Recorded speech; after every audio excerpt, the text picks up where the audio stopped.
एक समय की बात है, एक शांत और सुंदर गांव था जहां के लोग मिलजुल कर रहते थे। वहां खेतों की हरियाली, नदियों की कलकल और बच्चों की खिलखिलाहट गूंजती थी।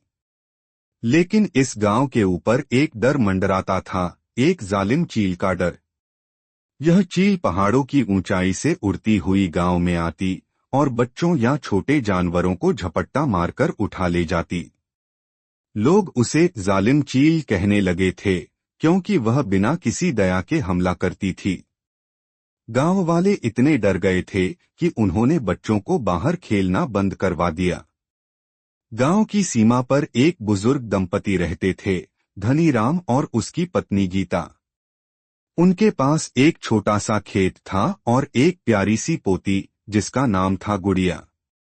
गुड़िया नटखट, होशियार और बेहद साहसी थी।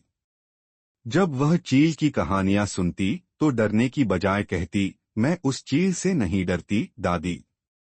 अगर वह मुझे ले गई तो मैं उसके घोंसले से भाग आऊंगी।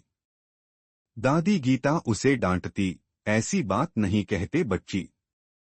वह चील बहुत चालाक और खतरनाक है। कई बच्चों को उठा ले गई है और कोई वापस नहीं आया। लेकिन गुड़िया की जिज्ञासा बढ़ती ही जा रही थी।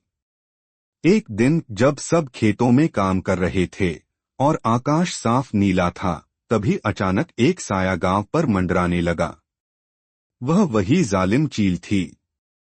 जैसे ही उसने नीचे देखा, उसकी नजर गुड़िया पर पड़ी, जो पेड़ के नीचे बैठी थी। चील बिजली की तरह नीचे आई और गुड़िया को पंजों में उठाकर उड़ गई।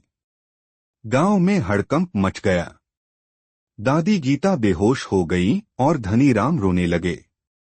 लेकिन गुड़िया डरने की बजाय सोचने लगी।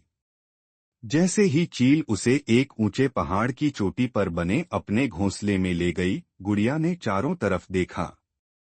वहां और भी बच्चे थे, जिन्हें चील ने बंदी बना रखा था। चील हर दिन शिकार पर जाती और बच्चों को डराकर रखती थी ताकि वे भाग न सकें।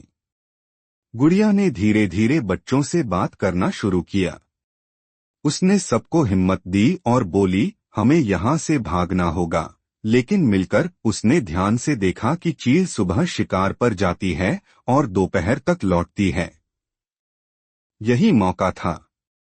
अगली सुबह जैसे ही चील उड़ी, गुड़िया ने बच्चों को इकट्ठा किया।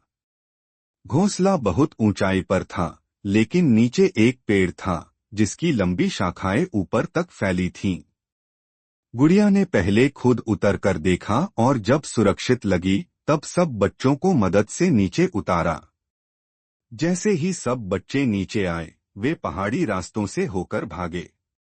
रास्ता कठिन था, लेकिन गुड़िया ने हिम्मत नहीं हारी। आखिरकार कई घंटों की यात्रा के बाद वे गांव के पास पहुंचे। गांव वाले पहले तो चौंक गए, फिर खुशियां मनाने लगे। सभी बच्चों के माता पिता अपनी संतान को देखकर रो पड़े। गुड़िया को सबने गले लगाया, उसे गांव की वीर बच्ची कहा जाने लगा। जब जालिम चील वापस लौटी और घोंसला खाली पाया, तो वह पागल हो उठी। वह फिर गांव पर हमला करने आई। लेकिन अब गांव वाले तैयार थे।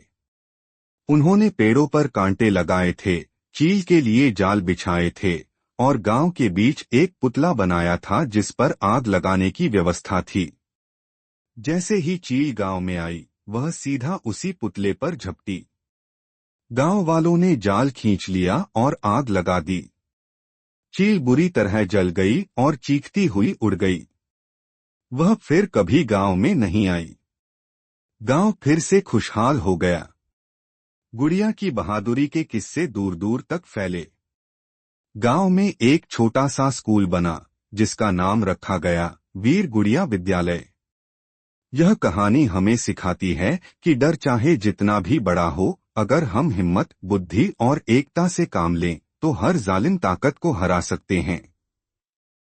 अगर तुम चाहो तो मैं इसी कहानी का एक चित्र भी बना सकता